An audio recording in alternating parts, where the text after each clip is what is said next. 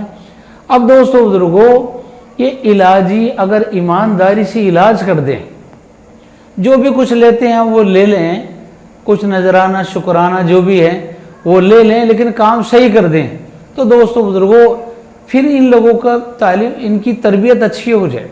آپ دیکھیں اکثر بیشتر علاج کرنے والے خود نمازی نہیں ہیں، خود اللہ سے دور ہیں، تو یہ انہیں اللہ سے کیا قریب کریں گے؟ اگر کسی کا کام ہو جائے پھر دیکھیے علاجی کیا کہتے ہیں، میں نے تمہیں ایسا تعویذ دیا تھا میاں، ایسا تعویذ دیا تھا میں نے، اور ایسا یوں کیا تھا، تب جا کے یہ مسئلہ ہوا، اور وہ پوری زندگی ہاتھ جوڑتا ہے کہ بالکل صحیح کہا صاحب آپ نے، آپ ہی کر سکتے تھے۔ اب کیا بتایا اس نے کہا میں جو چاہے وہ کر دوں، اپنے عمل سے بتا رہا ہے، زبان سے نہیں کہہ رہا، حالانکہ کرنے والا اللہ ہے، اسی کے فضل سے یہ کام ہوا ہے جی۔ بہت سے لوگ کہیں گے صاحب بکرا لے کر آؤ کالے رنگ کا، علاجی لوگ، بہت سے لوگ کہیں گے مرغا لے کر آؤ، یہ کیا ہے؟ یہ مرغے اور بکروں سے اگر علاج ہوتا تو یہ ہر گھر میں مرغے اور بکرے پل رہے ہیں۔ اس لیے دوستو بزرگوں، ہم ایسے آدمی سے علاج کرائیں، اگر علاج کرانا سنت ہے، علاج لینا چاہیے، لیکن جو قرآن سے جڑے ہیں، جو حدیث پاک سے جڑے ہیں، جو اللہ اور اس کے رسول حضرت محمد رسول اللہ صلی اللہ علیہ وسلم سے جڑے ہیں، ایسے لوگوں سے علاج لیں، اور یہ فرضی عامل اور جعلی لوگوں سے بچیں، اور اپنے ایمان کی بھی حفاظت کریں، اور اپنے مال دولت کی بھی حفاظت کریں۔ آخری میں بات یہ ہے دوستو بزرگوں، خدا نخواستہ اگر کسی پہ عاصب ہے، جادو ہے، یا نظر بد ہے، اور وہ پریشان ہیں، اگر وہ ایمان والا ہے، ایمان والی ہیں، تو انہیں چاہیے کہ نمازوں کا اہتمام کریں، اکثر وضو سے رہا کریں، اور صبح اور شام ہو سکے تو ہر نماز کے بعد 7 مرتبہ آیت الکرسی پڑھیں، اور 4 مرتبہ اور 3 مرتبہ چار کل پڑھیں۔ 7 مرتبہ آیت الکرسی پڑھیں اور 3 مرتبہ چار کل پڑھیں، اور پڑھ کر اپنے ہاتھ میں تھتکاریں، تھوڑے تھوک کے چھینٹے اس میں آ جائیں ہاتھ میں، اور اس کو مل کے، اور چہرے پر اور کندھوں پر، اور جہاں بھی تکلیف درد کا احساس ہوتا ہے وہاں تھوڑی دیر اس ہاتھ کو رکھیں، اور یہ نیت کرے کہ انشاءاللہ اس اللہ کے کلام سے اب مجھے شفا ہو گئی، اب انشاءاللہ میں ٹھیک ہوں، تو اللہ فضل کرے گا انشاءاللہ۔ اور اکثر عورتوں کے پیچھے جناتوں کو لگنا وہ بے پردگی ہے، اور بال کھلے جا رہی ہیں، اور میک اپ کر کے جا رہی ہیں، پرفیوم لگا کر جا رہی ہیں، اور جا رہی ہیں ناپاکی میں جا رہی ہیں، کہاں جا رہی ہیں، تو ان چیزوں کا بھی ہمیں خیال رکھنا چاہیے۔ اللہ ہم سب کو عمل کی توفیق عطا فرمائے۔ سبحان اللہ و بحمدہ، سبحان اللہ العظیم۔ السلام علیکم ورحمۃ اللہ وبرکاتہ۔